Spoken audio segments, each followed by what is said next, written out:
Good morning, students. Welcome back. Last time we completed the television, page number 21. Today we are going to do page number 22 of television. Let us begin from the first line. It clogs and clutters up the mind. It makes a child so dull and blind. He can no longer understand a fantasy, a fairyland.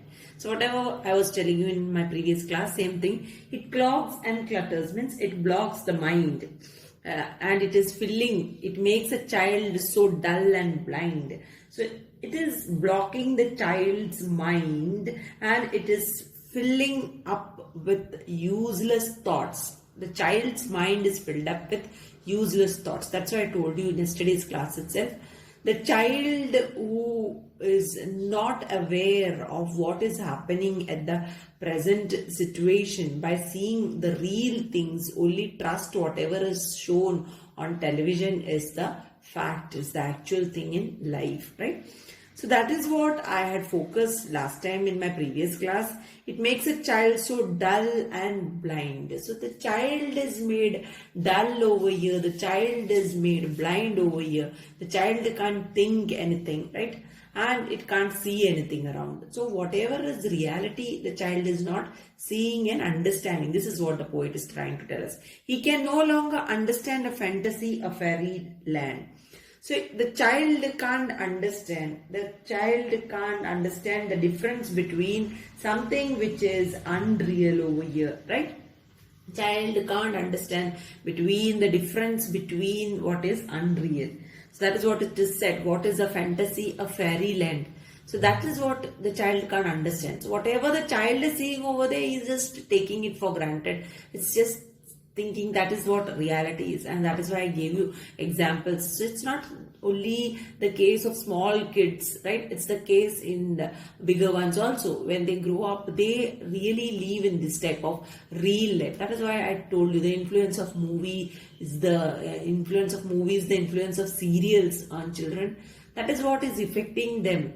So what they see, when they see in the movies, they get married, then everything is happy in their life, nothing to do, no household work, isn't it? To settle up means something like that they feel, right?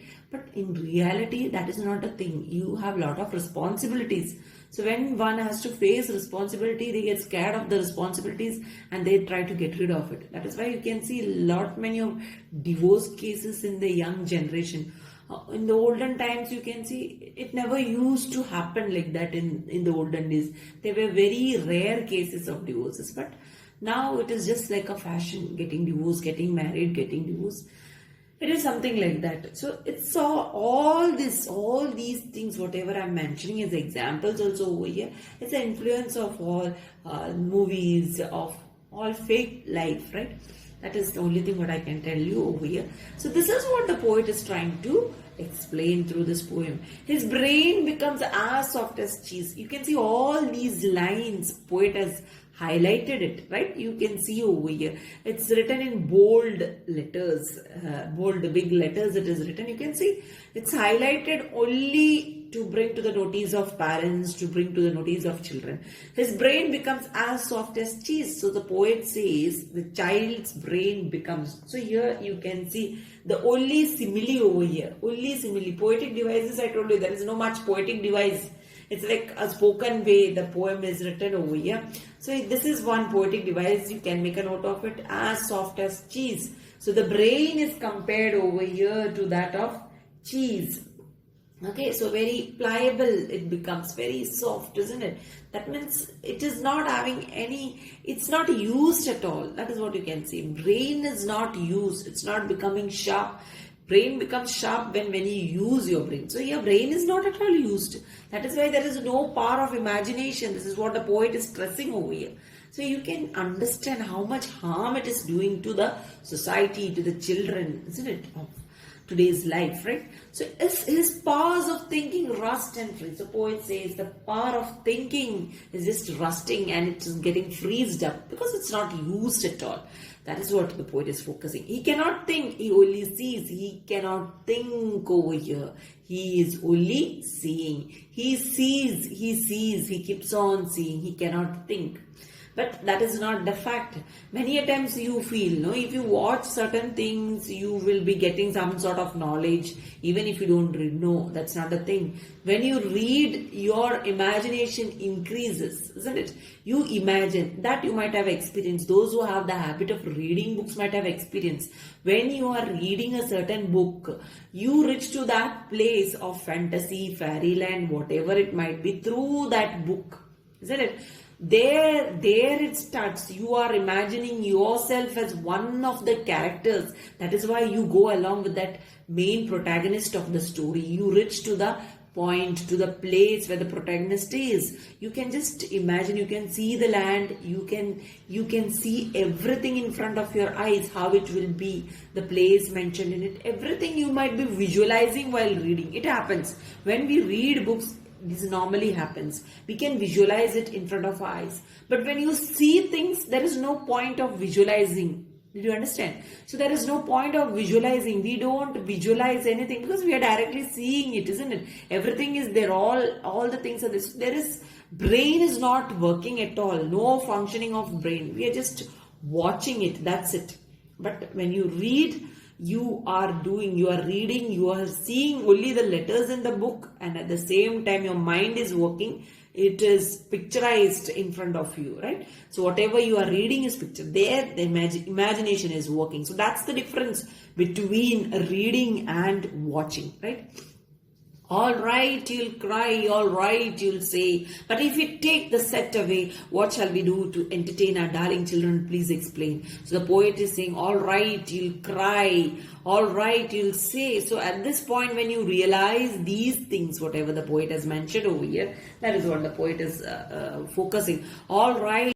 So over here you can see, but if we take the set away, what shall we do to entertain our darling children? Please explain. So this is what the parents are going to ask.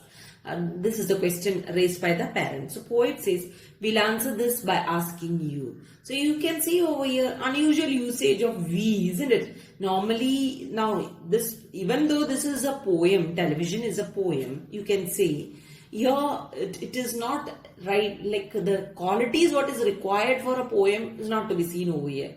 Like you have the poetic devices, the figures of speech and all, it's not mentioned in this poem, right? So that is why you can't call it as a poem as such. It is more like a prose over here. Am I right? So it's more like a prose over here. So in a prose, normally the authors when they write, so here the poet is writing the poem, right? Authors when they write the prose, they normally address, when it is first person narration, they say I'll answer this by asking. But here it's different. That is also different. Here the poet is asking we'll answer this by asking. So what does this we mean over here? Instead of we is used, isn't it? So here the poet is using we to make it very clear that this is not his personal opinion, whereas it is the opinion of a large number of people like him. Okay, people like him who are really worried about the habit of the children, right? Habit of the children. So because what habit? Watching the television. This habit of children of watching the television. So that is why he's using this particular word over here, will, right? So he says, we'll answer this by asking you. So he's saying he and those people who are worried about children, we together answer this by asking you. There are many number of, so if you show this poem to your parents, they will also say, isn't it? They will be also worried about this situation, about yourself, right? They will be worried about you who are sitting in front of television. Many of you will be there who will be sitting full time in front of television, watching television or playing some sort of games, isn't it? Parents might be worried in such situations. So there also, all these type of people are considered together, and this is what he's saying. So they too will be having these type of opinion. That is what you can see.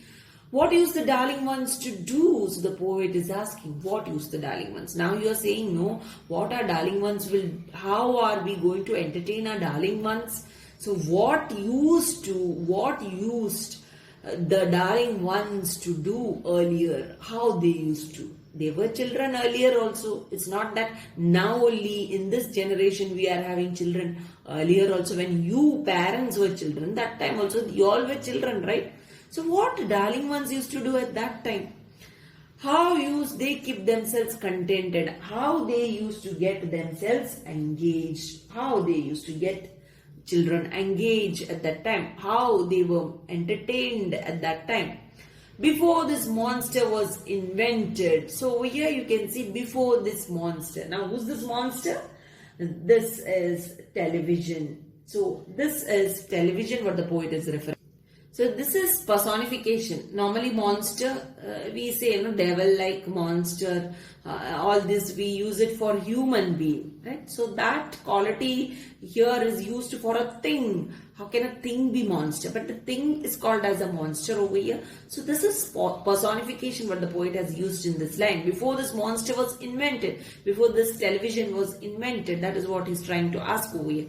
Have you forgotten? Don't you know? So it's the question, have you forgotten about it? Don't you know? Don't you remember about it? How the children used to get entertained earlier? This is what he's asking. Will say it very loud and slow. So he's saying will say it. I told you who the will are, right? We, poet, and the people who are thinking like him, right? So we'll say it very loud and slow. So we are going to say it how children in earlier days, in olden days, how they used to enjoy very loud and slow. We are going to tell you how they used to enjoy. That we are going to say loudly but slowly, so that you should understand properly. You parents should understand it properly. That is what the poet is saying. And here is writing the lines like this. You can see the pause given after each word over here, or a phrase later on you can see. So this is what he's saying. They used to read. They'd read and read. So he's pausing over here and saying they used to read. So those days, olden days, there wasn't any television. So what people used to do? Children used to read books. They used to read. That was the only sort of entertainment. They